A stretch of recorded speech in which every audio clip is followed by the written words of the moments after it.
Ayan. Hi guys! Hello! Hello sa inyong lahat! Ayan, pakita ko lang sa inyo. Kasi kung napapansin nyo yung nagre-reels ako, naglalakad ako. Yung laki na ng pula dito.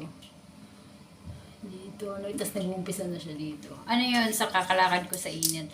Ang ginawa ko ngayon, pinakita ko sa tita ko. Kasi pinakita ko sa boss ko. Tapos yung binook niya ako agad ng doktor. Ayan sa Marina. Yung binook niya ako agad. Tapos kung magkano binayaran. Saglit lang. Tapos yung doktor hindi pa siya sigurado kung ano yung nandyan sa. Siyempre, di ba? Ayun.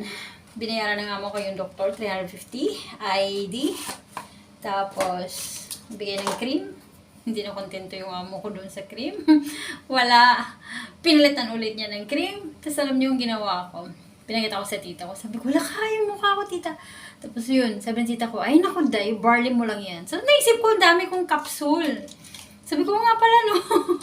So, yun, pang-apat na araw ko na to, guys. So far, so good. Makikita nyo tong, ano nito. Ito, yung barley capsule, kasi marami naman akong barley capsule. Tapos, ginawa ko yung isang ganito, isang capsule, dalawang, ano na to, dalawang lagay na sa mukha yan. Kasi 500 mg to eh, hatiin mo to. Tapos yun, nilagyan ko siya ng tubig, tapos tinutunaw, tapos dahan-dahan na ipahid.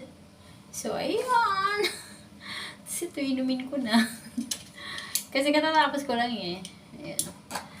Yung isang ganito, 2 beses ko. Sobrang sarap ang sarap sa mukha. Tapos yung mukha mo para siyang iniinat.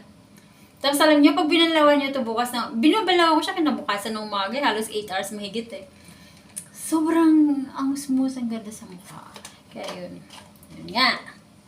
Barley! So, yan. Ang daming gamit ng barley. Tapos, pag may mga sugat kayo, guys, pag may mga sugat kayo, instead na kung anong gawin nyo, taktakan nyo. Yung parang katulad sa penicillin ba na tinataktak. Ha! The best ito. Grabe, mabilis matuyo yung sugat nyo. So, yan naman, guys. Bye! Ingat ang lahat. Lalo sa kapwa ko FW. Panatilihing malakas ang ating katawan kasi ito lang ang ating puhunan. Hindi natin ito mabibili sa palengke. Kaya mahalin natin. Dagdagan nyo ng something barley. So, yun lamang guys. Bye!